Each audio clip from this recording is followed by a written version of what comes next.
Assalomu alaykum, hurmatli kanalimiz mehmonlari hamda obunachilari. Kanalimizga xush kelibsiz. Siz bilan eng so'nggi sport yangiliklarini yetkazib beruvchi FIFA 90+ kanali.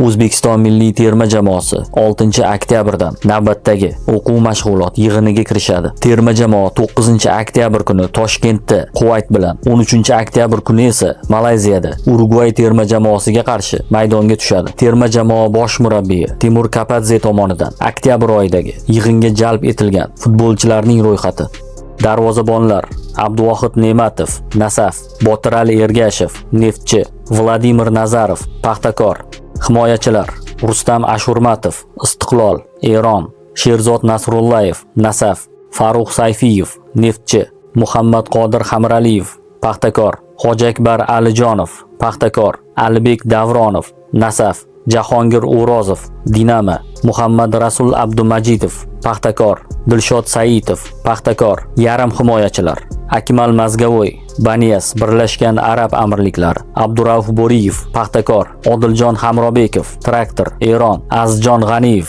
Albateh, Birlashgan Arab Amirliklari; Umarali Rahmonaliyev, Sabah, Ozarbayjon; Hojimat Erkinov, Paxtakor; Otabek Shukurov, Baniyas, Birlashgan Arab Amirliklari; Jamshid Iskanderov, Neftchi; Oston O'runov, Persepolis, Eron; Abbosbek Fayzullayev, Istanbul, Bashakshehir, Turkiya; Nodir Abdurazzoqov, OKMK; Anvar Hojimirzayev, Dinamo. Hujumchilar Rustam Turdimurodov, Surxon; Eldor Shomurodov, Istanbul, Bashakshehir, Turkiya; Igor Sergeyev, Paxtakor. Terma jamoaning asosiy o'yinchilaridan bo'lgan O'tkir Yusupov, Husniddin Aliqulov, Abduqodir Husanov, Diyor Xolmatov va Jaloliddin Masharipovlar jarohat tufayli qaydnomaga kiritilmadi.